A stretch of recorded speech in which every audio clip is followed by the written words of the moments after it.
Okay, so we're coming back to processes and proc files, but this time on the command line, and this will make things a lot easier to work with instead of the GUI.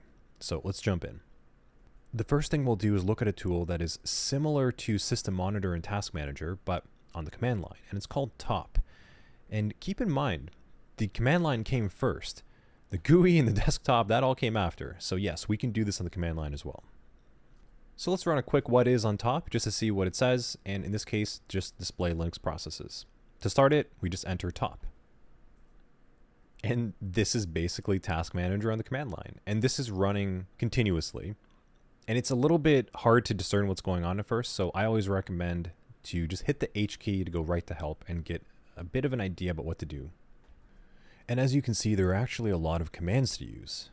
We're going to check out LT and M to check load average, task, CPU stats, and memory info. If we start hitting M now, we can see that it's actually giving us a different view of the memory consumption. It's pretty cool, like little text graphics. And hitting the T now is changing the task and CPU stats for us to see. And then finally hitting L to change the load average display, we can see just how much overall consumption is happening right now with all our processes.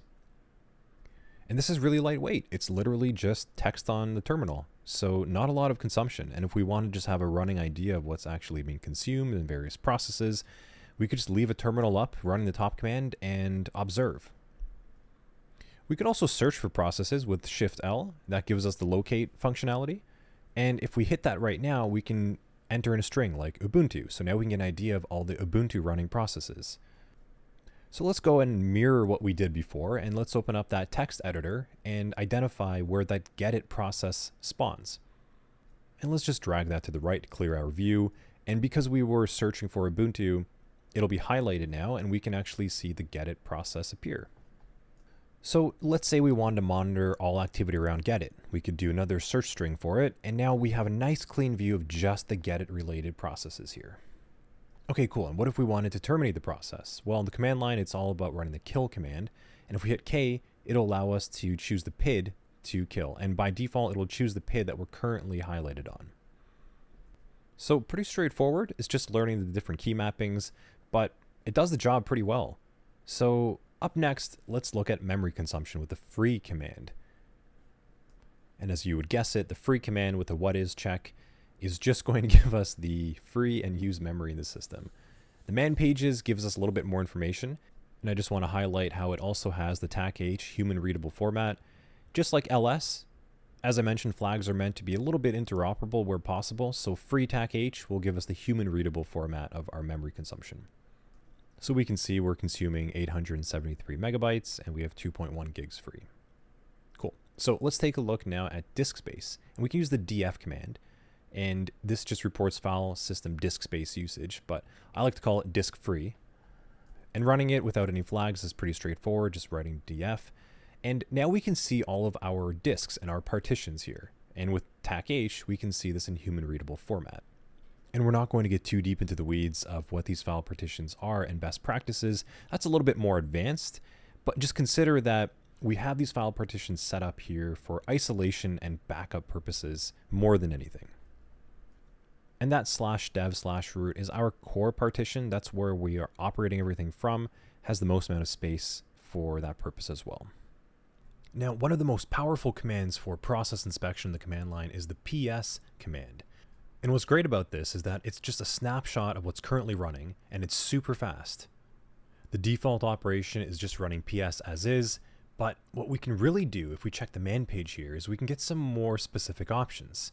And what we want to do is actually try to print all of the processes on the system. And when we do something like that, we can do some really fast searching on what is running by whom and what it's connected with. So running ps with the flags of AUX will provide all the processes running, the current user, and also the background service processes at the same time. So let's go ahead and demonstrate how this can change, because remember, it's a snapshot. So let's open up text editor. Just bring that to the side right now and go back to the command line. And what we want to do is run the psaux command again, but we're going to do a new thing and use this pipe operator. And we'll get more into these operators in a later lab, but just consider for now that this pipe operator it will take the output of the previous command ran before it and then give that to the next set of commands you're running after it. So we know what the output of psaux looks like. If we send that to grep and Ubuntu, it will then search for Ubuntu in all of that previous output. So let's enter this command and it will return all processes ran by the Ubuntu user. Just like that. Everything highlighted in red. Very cool. So how would we search for the text editor? Well, we know that it's called gedit. So let's go up on our arrow key and go back to the previous line, change that grep search to gedit, and boom, just like that. So now we have a super fast, powerful way to get a snapshot of our processes and then do some search and inspection based on patterns like gedit or username or group name and all those good things. So another example would be trying to identify all the root running processes. What if we ran some malware and something executed on the system and it's trying to run with elevated permissions? Well, we could do a process inspection quickly and identify maybe there's a process running as root when it shouldn't be. And those are just some example scenarios. There are a lot more that you'll encounter over time. And what we can do now, if we can isolate a single line, we can identify the PID or the process ID. And this is how we can terminate processes quickly in the command line, arguably much faster than in the GUI. So to do this, we would need to use the kill command. And we can do a quick what is kill just to see, and it's literally just sending a signal. And that's actually how the kill process works. If we go to the man page now, we can observe that the kill command is literally just sending a signal to the process. By default is to terminate, T-E-R-M. And to execute a kill command, we just have to write kill options PID. That's it. There's also some advanced ways to kill a process. And you can see that in the bottom over here, that there are more ways to kill a process, like running kill-9, which is the strongest signal you can send a process that cannot be negotiated and literally just ends it. And kill-9 has a little bit of humor around it. There's actually a Linux rap video around kill-9. If you ever get around to checking out that video, you might have a bit of a laugh. Okay, so let's actually use the kill command and let's kill that gedit process. We know that the process, the PID is 3484, so just kill 3484 and off it goes. And that's how you'll work with process management on the command line. PS command is your friend, identify what you need, kill processes that are hung up, and do process inspection based on grep pattern searches. Awesome, so lots of cool stuff. Let's now go back to the proc directory and inspect it on the command line. We'll run an ls/proc, and we can see here in the command line, right, we see all those numbers again. Those are, as we mentioned before, those are PIDs, those are process IDs. Those are all the running processes in the system right now, just like we saw inside of the PS command. Now let's go ahead and demonstrate that now and open up the text editor once more.